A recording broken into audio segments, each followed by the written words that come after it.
Hola, buenos días, estudiantes de octavo año. Hoy nos volvemos a encontrar martes 2 de febrero del 2021. Vamos a darle gracias a Dios Padre por este nuevo día, que nos sigue bendiciendo y nos da su gracia santificante. En nombre del Padre, del Hijo y del Espíritu Santo. Amén.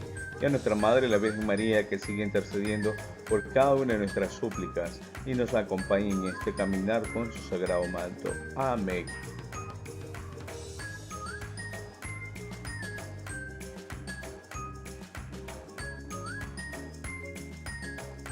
Una de las frases de San Juan Bosco: no hay jóvenes malos, hay jóvenes que no saben que pueden ser buenos y alguien tiene que decírselos.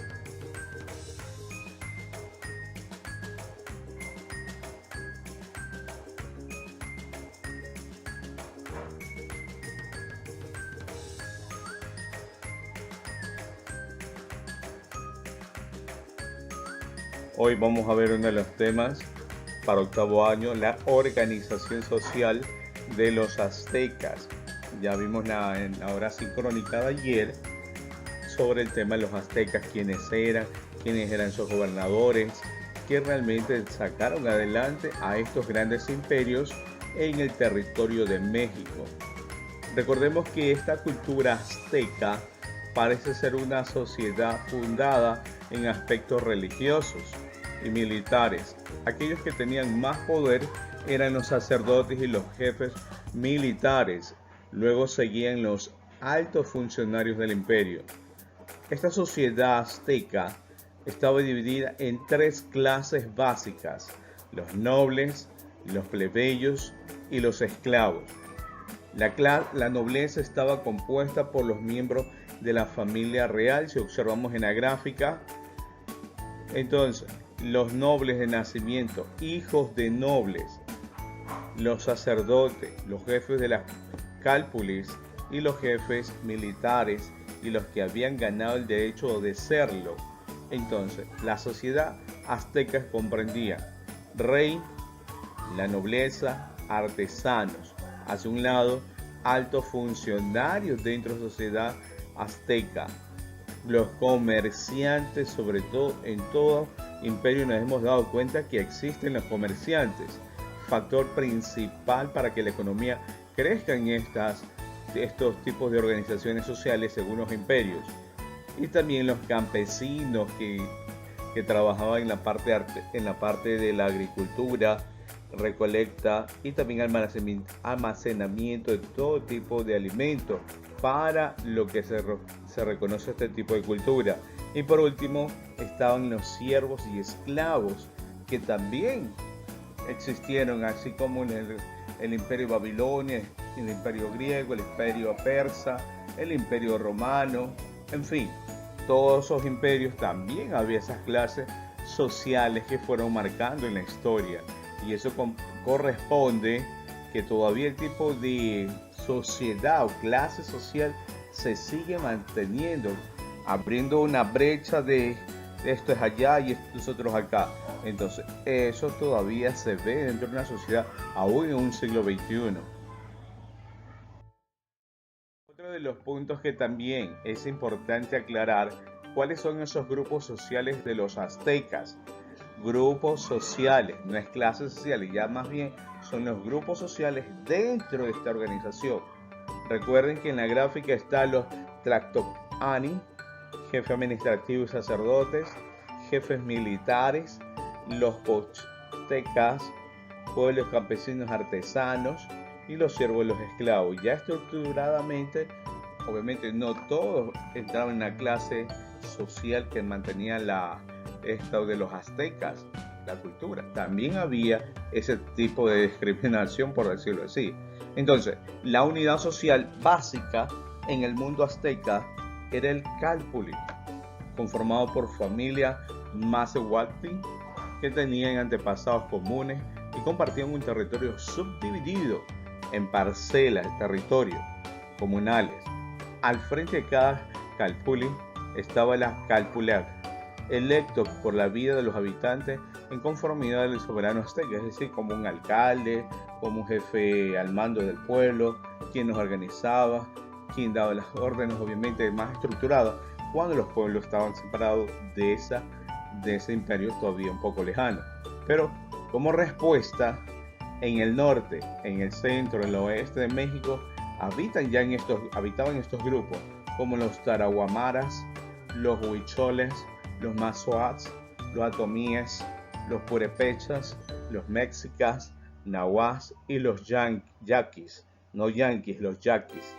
Mientras que en el sureste y sur del país tenemos las culturas tlapanecos, mixtecos, los mixes, los triquis, los zapotecos y los mayas, entre otros. Recuerden que ese gran imperio de los mayas también iban a la par ya con los aztecas.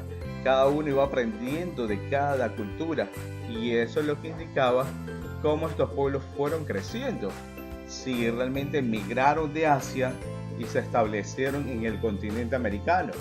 Justamente un grupo se quedó en México, otros bajaron en América Central por Guatemala, y luego América del Sur. Como ya sabemos, los incas, parte de esta misma civilización que se ha dado a conocer en esto de la historia de los grupos sociales de los aztecas y los mayas. Ahora, estos personajes que estamos viendo en la gráfica ahora, ¿quién fue Moctezuma, Cuitláhuac y Cuauhtémoc? ¿Algunos profesor Cuauhtémoc Blanco? No, el futbolista, no. Quizás algunos los apellidos, sí, oscila más que todo. En la época de esto de precolombina existieron esos apellidos. Algunos apellidos, si usted remonta la historia en México, todavía se mantienen descendientes de estas civilizaciones.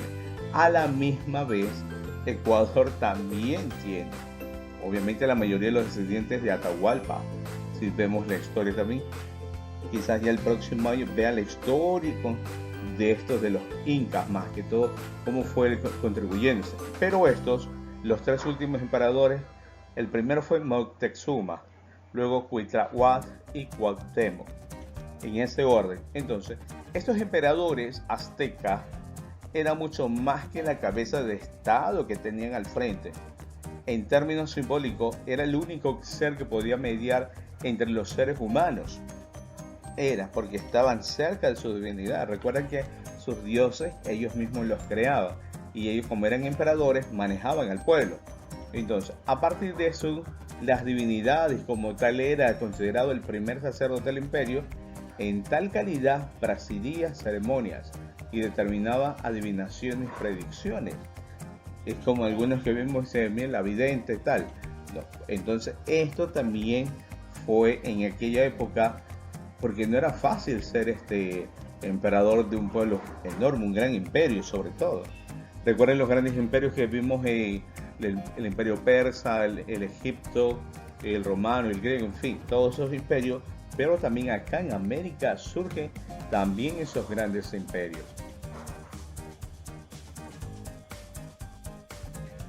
Ahora, el imperio azteca, si observamos toda esa expansión, el imperio purépecha, tenemos Tenochtitlan, Tlaxcala, Teotihuacán, Mixteca, Zapoteca.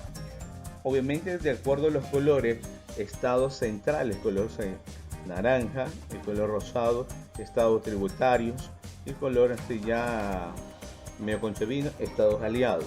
Entonces, algunos se asociaron, pero siguen perteneciendo al territorio mexicano y partes ya de Guatemala que también se fueron expandiendo esos territorios. Y esto cabe indicar que el imperio azteca, llamado también de forma más precisa Triple Alianza, este imperio mexita o imperio Tenoch fue una entidad de control territorial, político y económico que existió en la zona central de Mesoamérica durante el posclásico tardío. Recuerden que antes de la conquista española se establecía así los territorios, pero ya como vino ya esta conquista, esta invasión de los españoles hacia las tierras americanas, cambia ya el aspecto de estos imperios, de la cual se fueron aliando numerosas culturas en aquellos tiempos. Obviamente se formaron las grandes alianzas, pero ya con la conquista se desapareció por completo, y de la cual lograron someter a Culhuacán y acabar con la primacía política de Azcapotzalco. Así se formó el TIP, la alianza, la cual conquistó un extenso territorio de México con esto de las culturas. Hay que recordar algo muy importante, que estos aspectos todavía, estos pueblos ancestrales, se respeta aquellos lugares.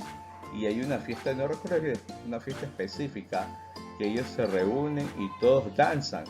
Incluso hay hasta un compartir de alimentos entre todas estas comunas, estos grupos culturales que se dieron a conocer poco a poco.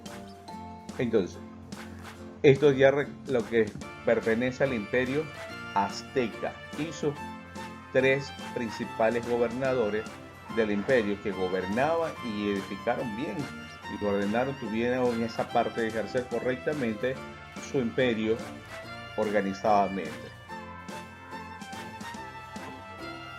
Pues bien, hemos finalizado el día de hoy y nos vemos hasta una próxima. Bendiciones para todos. Gracias.